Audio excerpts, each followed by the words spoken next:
Greetings collectors and welcome to today's retro game review. If you were around playing games in the 1980s, you're almost certain to have played today's game. It's the New Zealand Story. Back in 1988, arcades were very influential when it came to what we would be playing at home in years to come. For many, the arcade was the primary source of hands-on gaming.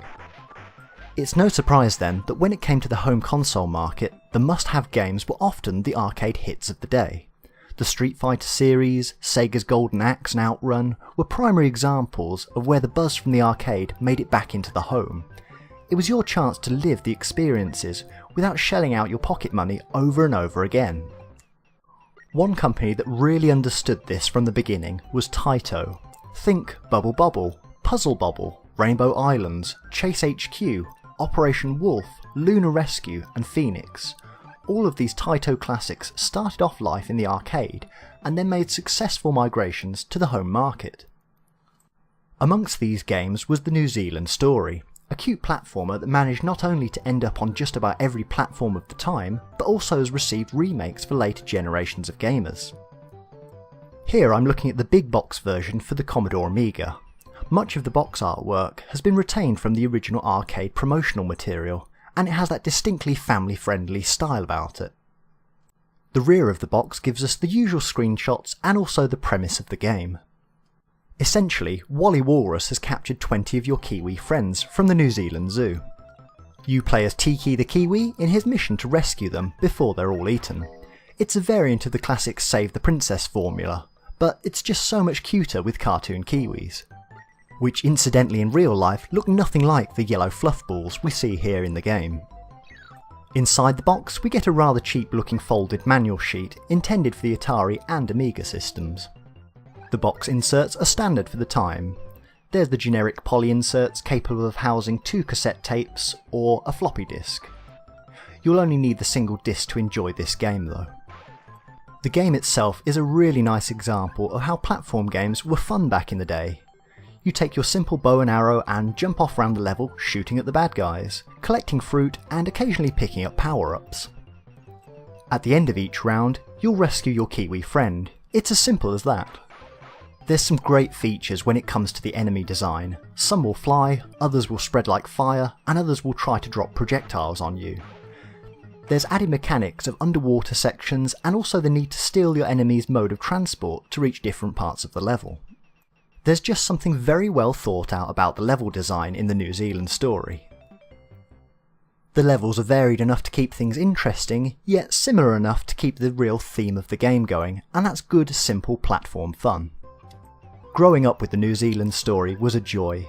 The bright colours, the fast-paced action and cheerful soundtrack make this game a long-standing favourite. Although I grew up with this Commodore Amiga version, I do feel that the Japanese Sega Mega Drive version is the better overall arcade conversion. Ocean's Atari and Amiga versions are true to the feel of the game, but do differ slightly from the original. The spirit of the game is definitely intact though. The main sections of each stage will require a bit of practice. There's some really vicious sections if you don't have prior knowledge of the level design.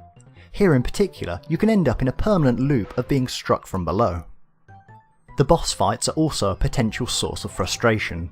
Level 1's whale is reasonable, as you are swallowed and then must destroy him from the inside, avoiding the water droplets as they fall. The level 2 boss though really is a challenge. The ice octopus will fire barrages of bats at you, which can be very tricky to avoid. It's a case of learning the pattern and persevering. Here in the UK, a first edition big box copy of the Amiga game will cost you around £15 to collect. For the US, look to pay somewhere nearer the $20 mark. Although the budget plastic case version is abundant, this big box version has been gaining value in recent years. For a complete Japanese Sega Mega Drive version of the game, the price regularly tops £60 here in the UK and easily fetches an $80 premium in the US. I believe that this is technically the best home version, although perhaps not worth the price step up from the more easy to collect versions of the game. I've been a fan of Taito's games for years. There's something universal about their appeal. When I visit home for Christmas, it's not unusual that I still play Puzzle Bobble with my mother.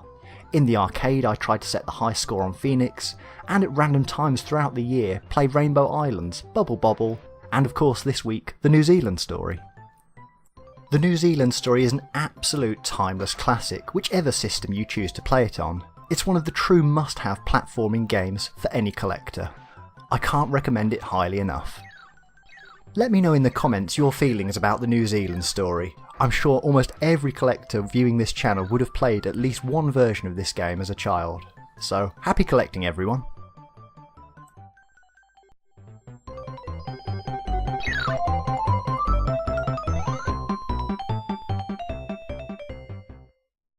Hello again, I hope you enjoyed today's show and thank you for the view. Remember, you can always comment, like, subscribe and find us on the social media sites below.